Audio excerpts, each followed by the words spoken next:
thanks for joining us and doing breakouts. This is our first time doing breakouts in one of our summits. So it was a response of people wanting to dig deeper.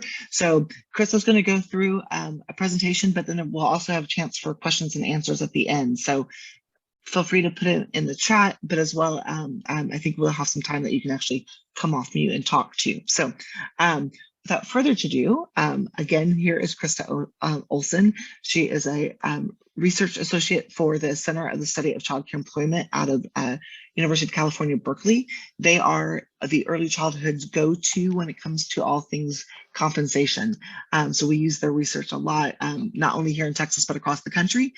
So we are thrilled that Krista is able to be with us today and give us a little overview of what's happening across the state or across the country and what we can potentially do in the state. So Krista, I'll turn it over to you. Great, thank you, Kim, and hello, welcome everyone. I'm just so glad to see that so many of you are interested in improving compensation for the ECU workforce. So glad to be here with you all. I was going to do a little intro activity. If you'd like to put your name in the chat and one thing you think needs to change for the educator workforce in Texas, that would be lovely, just as sort of we're warming up together. I'm going to talk for about 15, maybe 20 minutes. I'll try to keep it shorter than 20 minutes. And then we'll go into a little Slido poll interactive moment there for reflection, if the Slido work cooperates. And then we're going to have some time for discussion and Q&A so we can dig into what are your specific questions and challenges that you want to talk about today.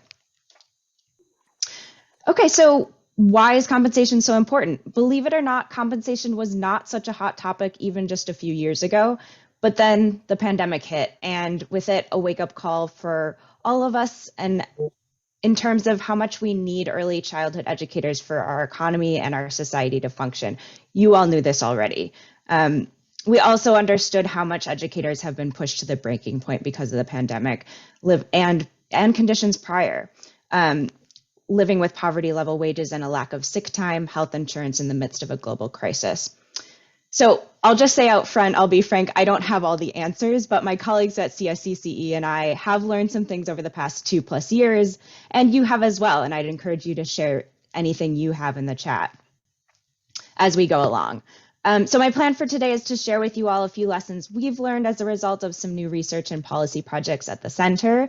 And then I want to talk to you about what you've learned or challenges that you're facing. So together we can walk away from our time together having learned something new about what we can do, or at least what we should not do in order to move forward with compensation and to make sure early childhood educators are paid what they deserve.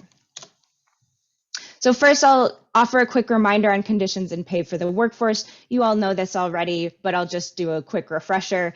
So increasingly, many people understand that early childhood educators receive low wages for their work, even though parents often pay high prices for their services. But it's important to understand that this isn't just a low-wage job. It's one of the worst paid jobs in America.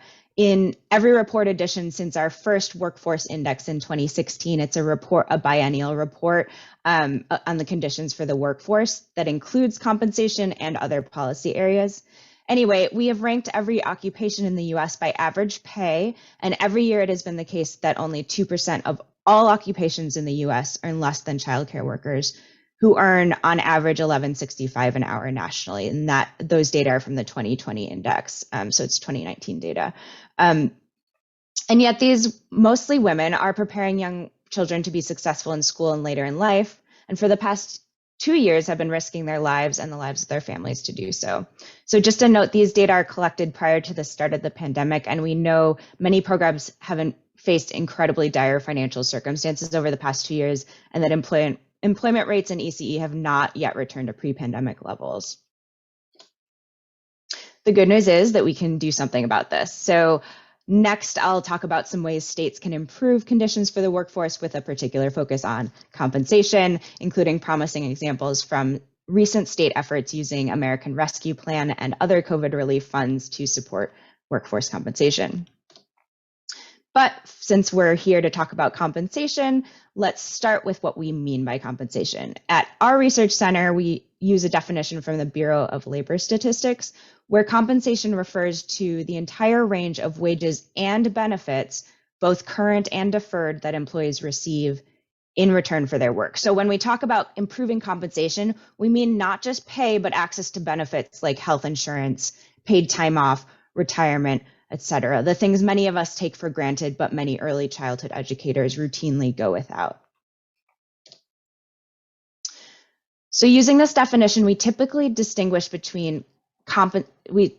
compensation from what we call financial relief, which are bonuses, stipends, tax credits. These are wage supplements or sources of income that ameliorate the effects of low wages, but they don't change the wages of the jobs themselves. So when we think about sort of short-term versus long-term solutions, that'll play in there as we go along.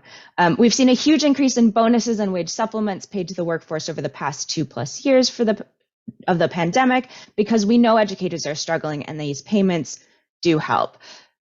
But the point here is to think not just about what we have been doing or what seems easiest to do in the moment, but to aim high.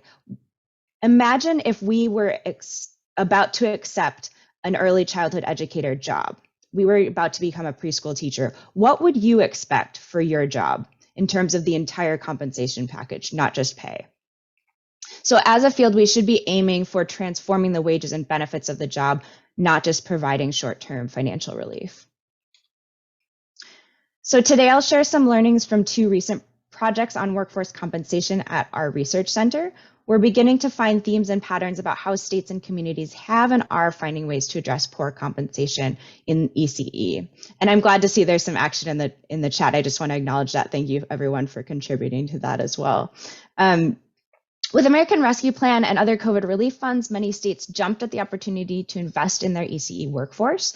From our database of compensation strategies, and I'll have a link to that in the resources in the slides so you can take a deeper look, as well as the review of other resources, we know that at least 28 states are using federal relief funds intentionally to support the recruitment and retention of educators as of early 2022. The most typical strategies have been 1, paying one-time limited bonuses, for example, $200 to $1,000 directly to educators themselves, and or 2, paying funds to programs with requirements or incentives for or bonuses. But we also know that that's not enough. The teacher shortage in ECE has been a crisis in the making for many years, and the pandemic pushed us over the brink. Our analysis of Bureau of Labor Statistics data shows over 100,000 fewer jobs now than at the outset of the pandemic, which means it's down more than 1 in 10 jobs. While it shouldn't be a surprise given the crisis that so many states use federal relief money explicitly for the workforce, we need to recognize that this is a major shift. So for far too long, early educators have not been given a priority in policy decisions, and it shows. And it's why we're in the crisis we are today. So the question for us today is, what can we learn from how these efforts have been going with federal relief efforts, and how we can use that to inform what we do moving forward? So how do we take the best of what we've accomplished to make further progress and not backslide, especially as major federal investments in ECE remain elusive? So I'll highlight a few of the key issues we've seen and some examples from states, and then I'd love to hear your reactions and questions during our discussion period a little later on. Okay, so the first learning, how to get increased pay to educators. So it's about mechanisms, and I'll talk about sort of pros and cons of each. At this point, there's broad consensus in the field that ECE teachers need better pay, but there are still a lot of questions about how best to pay them, especially in the short term. As states found themselves with a major increase in federal funding, but time-limited funding, debates about whether to send increased payments to educators through employers and programs or direct to educators rose to the fore. And so I have some examples of these that I can go into in greater detail during discussion, but basically, so an example of one strategy is many states use stabilization grants to encourage employers to raise wages or provide direct payments to educators. And as I mentioned in the bigger group, some of them either required a certain percentage of the stabilization grant be used towards compensation or incentivized, provided additional funds if those centers were using the money towards compensation. But we've also seen states paying employers via stabilization grants, and also specifying certain amounts be paid to teachers. So an example is Kentucky. Kentucky allowed providers who are not currently meeting the higher hourly pay rate, depending on the tier, to apply for additional amounts of funding to increase compensation. And then Maine used stabilization grants to pay $200 monthly bonus to staff. And the money there was paid to employers and programs, not directly to staff. Okay, on the other hand, we also have other states that focused on paying direct payments to educators, bypassing the employers. And there are debates about, here, this is where state context matters and the degree of flexibility that states want to give to providers in allocating funds to folks. But in the case of New Mexico, for instance, they wanted to bypass employers and send funds directly to educators. And that was based on actually asking educators themselves what they wanted. So that's to reinforce the piece of educators needing to be at the policymaking table. All right, is one method better than the other, going through the programs versus direct to educators? Going back to our definition of financial relief, concern about educators needing to be paid extra non-wage income to survive and dealing with more complicated tax situations, rather than having the reliability of sustained pay increases through a regular paycheck, is one consideration. So the ideal situation would be these funds would come through a regular paycheck so that it's easy for them to process. They know they can depend on it. But in the short term, especially when there are financial and logistical constraints to paying for increased wages, or there are concerns in local community about holding employers accountable for raising wages, direct payments can be a helpful strategy. So I won't spend a ton of time on this because we can talk about it more later in the discussion, but I wanted to just highlight an example in DC that Marika is also talking about in another breakout room. So hopefully you can catch the recording there as well to get her perspectives. But from the compensation perspective, this is really exciting. So DC, this is a culmination of 10 plus years of policy and advocacy work that got them to the point where DC is providing short-term direct payments of between $10,000 and $14,000 to meet immediate needs of educators, while longer term implementation is considered carefully. And so they have some strategies for the longer term, which include plans to allocate funds based on a program level funding formula. They are including a salary scale that's carefully considered, along with how do we reach parity with elementary school teachers. And these funds are paid to programs, and the programs must sign a certain agreement. They're also thinking about accountability, though details are to be worked out, and sort of how to audit programs and appeals process for educators who believe they've been wrongly denied of money. But I just wanted to highlight that this is an example where educators were at the table when we're talking about policymaking issues. These are large sums of money that really are what it takes to get to parity with elementary schools. So these one-off $200, $500 payments are just not going to cut it in the long term. And then this is an example of, a state that was really thinking about what can we do in the long term to move this forward, even also while we're building the foundations for a longer term strategy. So stay tuned with DC for more on that. Okay, and then the second learning, I already talked about this a little bit, but it's something we know a lot of people will agree on, but can't be said enough, is the urgent need for sustained and robust funding. So all of the successful strategies that we are learning about are limited when states lack sustained and adequate funding. However, there is some hope that the state and local level, especially as federal action on this seems stalled for now, we can look towards examples that we already know about of states moving forward to raise local revenue and dedicate it to ECE and specifically compensation. So as I just mentioned in DC, they formed a task force with that articulated recommendations of an inclusive compensation strategy, and they legislated it with a local wealth tax to pay for it. Again, this is including compensation, the wage piece of it, and then they're working out how to pay for the benefits piece of it, which just underlines kind of how complicated these things are, but they're they're doing it. And then they got those payments to educators in the meantime. And then New Mexico established a dedicated state fund for ECE with House Bill 83, which started the fund with $300 million on July 1st of 2020. So that was even in the midst of sort of the beginning of the pandemic. They really moved on that. While the implementation of those funds remains to be hashed out in New Mexico, we are inspired by the progress this signals towards treating early care and education like a public good. We have 5 minutes left. That was quick. Okay. I don't know if that's right. I thought we had a little bit more time. I do too. I will send a private message and find out. So. Okay, sounds good. Thanks, Kim. Well, we'll keep going on as we go. So if we have time, hopefully, for this, I would love for us to have a little bit of a moment of reflection together. And I'd love to hear from your perspective. If you were meeting with a state leader, given all we've heard about today so far, what's one thing that you would say that your state needs to do to improve educator compensation? And so what we'll do is, hopefully it will show up here. Yes, okay. So I'll have you either hop onto slido.com and enter that code, or you can use your phone and scan the QR code and then enter it that way. And I'll give you a few moments, and I will also drop those instructions in the chat. Except I have the wrong number here. Okay.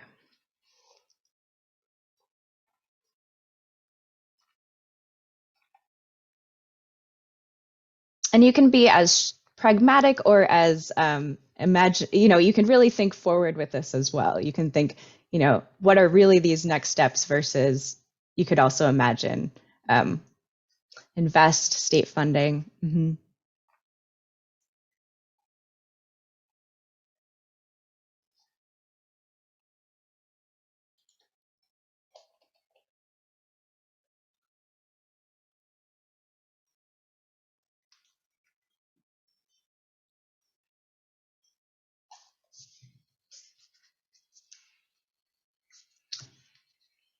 Yep, getting benefits. Yep, making it priority that it is.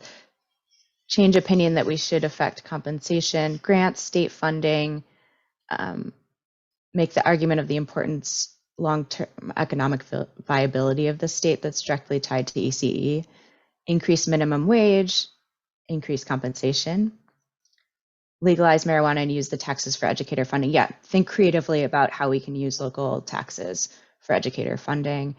Family-friendly policies, create a consistent state-level funding stream, be consistent in helping, so we want sustained assistance, increase wages, these are great. Provide state and local funding and definitely health benefits to workers.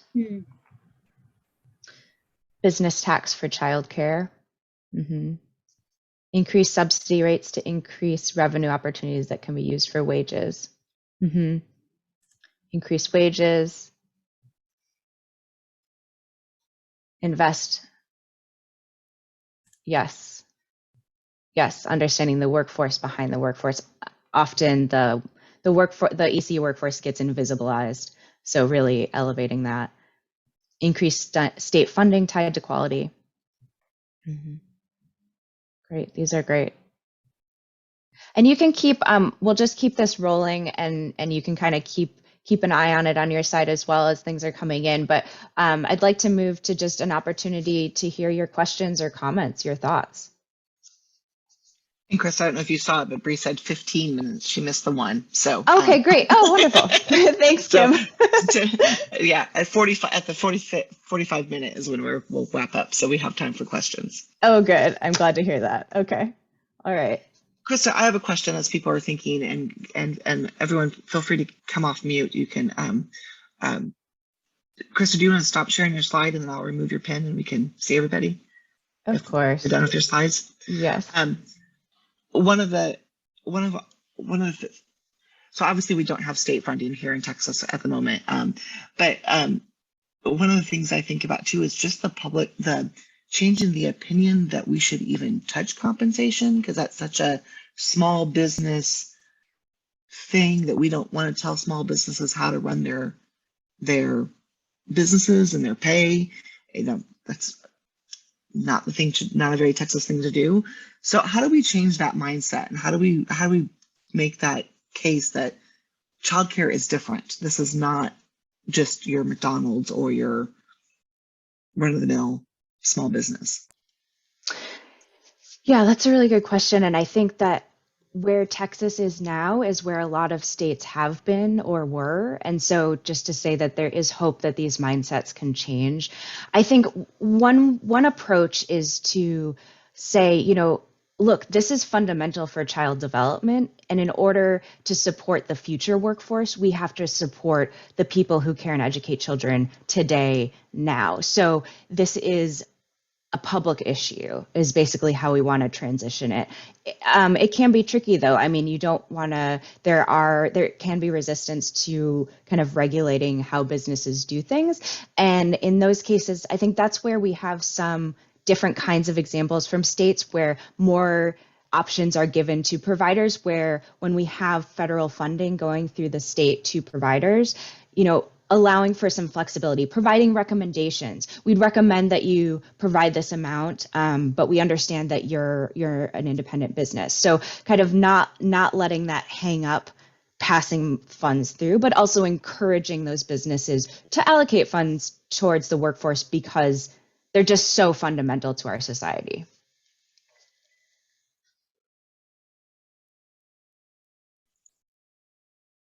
There is hope. Other states have done it. Other similar states have done it. Yes. And it's actually been very, very encouraging in the last 2 years to see that mindset change. It used to be that we had difficulty bringing up compensation with policymakers. It would shut down the conversation, primarily because there just wasn't funding available. So I think with the relief funds, it's a really neat opportunity for states to kind of play in the sandbox of, what can we do if we were to have funds? Can we test something out and see if then we can put some more sustained funding, local funding towards it? Along those, Go ahead.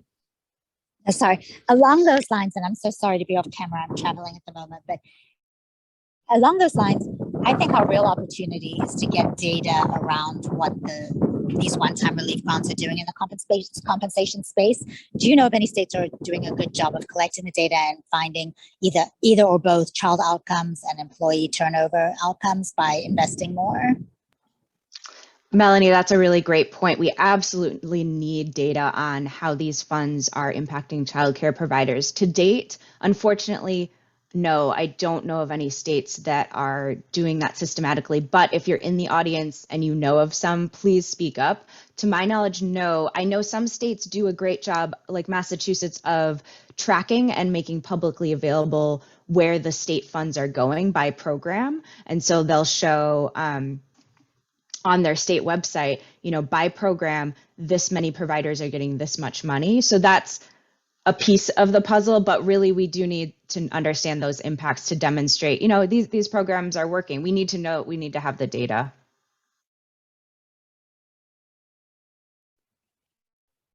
I thought Andrea put this in the chat, and I think it brings up an interesting question to that point of like changing the narrative and the culture.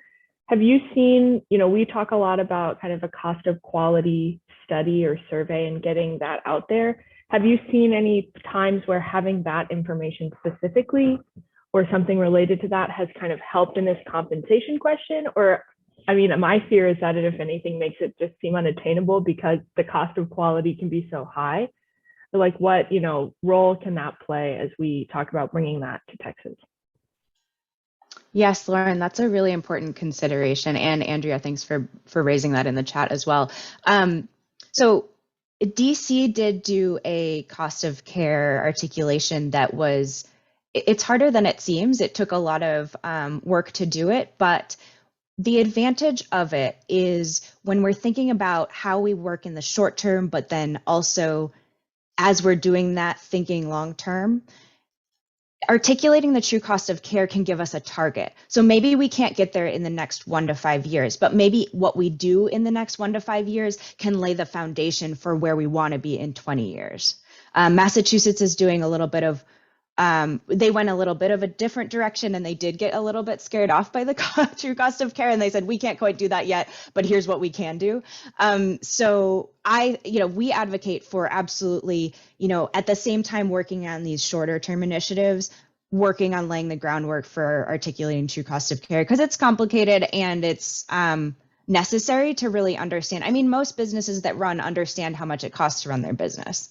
So we just need to know how much it costs to be able to say, no, to really have parity for early educators, this is what it's going to cost, and supplies and infrastructure and all of that. So great question, Lauren. Great point, Andrea. Hi. I hope that answered your question, by the way. If it didn't, let me know. Hi, this is Liza Gomez. Can you hear me okay? Yes, Liza. Great. I just want to share, so I'm with United Way of San Antonio and Bexar County, and we are actually running a wage increase pilot project where we've taken one childcare center, increased their wages up to $15 to $18 an hour, and we're studying the effects on both teacher-child interactions along with staff turnover, retention efforts. And so that will be completed at the end of this year. But what we've also done is we're working with our board chair who has created financial models with the owner and director of this childcare center to understand what the cost is per child. And what we're going to do next is we're going to be building financial model templates to understand what the cost of quality is to get to 2-star, 3-star, and 4-star. And with that, we'll then be taking it to our cohort of centers that we work with here at United Way to continue to get an idea of what that cost is for the community. And we hope to be able to use these models moving forward to understand revenue versus profit in our childcare centers here in San Antonio and beyond. Thank you, Liza. That is great to hear. And that is a model that other localities can definitely follow. That's fabulous. Does anyone else to share that as we gather more information? That would be amazing. And we have this compensation strategies database, and that would be a great thing that we could add to that. Because few places really are tracking it, but that's really how we make progress, I think, is in part. So that would be great to hear. If you wouldn't mind sending some details by email, I'll put my email in the chat. That'd be great. Absolutely. We'd be happy to share that information. Thank you.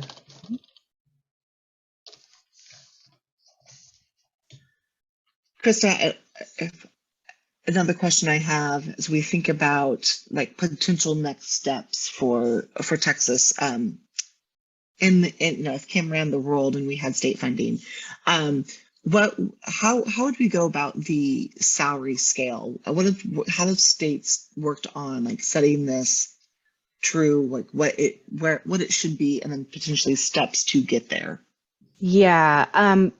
That is a longer answer that I can't really address in 3 minutes. 3 minutes. Yes, but I will say New Mexico is a state to look at, and Illinois, because they've both articulated them and started to use them. And then North Carolina used salary scales in some recommendations. The how to do it is a much longer answer, so I'm not going to have a satisfying answer. But the idea is at least we would advocate to get to parity with elementary school teachers, but at the minimum start at a living wage. Those are sort of our preliminary guidelines there, but the more guidance you have about where the salary scale should start, and then at what each level should look like, and how to get there as well is really important. Sorry, I can't go into greater detail on that, but we have resources on our website as well. Yeah, no worries. Thank you so much. I think we have 2 minutes left. Does anybody else have any other last minute question for Krista? Kim, can I just, I first want to say I'm so thankful for this conversation about compensation. I think we have such an opportunity with the funds that we have available. As Melanie mentioned, I think data collection is so important that we really collect what we're doing and what is working. Because my concern is in 2 years when this money is gone, that our workforce that we've supported, that they lose that compensation and then they go back, because we know that our workforce, many of them are on other public assistance themselves. So if we work hard to get them above that, if we haven't created a sustainability plan, we don't want them to go back. So really focusing on that and data collection, I think, is crucial. Thanks, Yeah. Lori. Completely Thank agree. you. Krista, last word before we get transitioned back? Oh gosh, you know, I just hope some of this has been useful, and I really hope to see in a few years, you know, the progress that Texas has made, and really hoping to get that compensation as really a part of those policy conversations. So thank you all. Thank you, Krista. We so appreciate your time.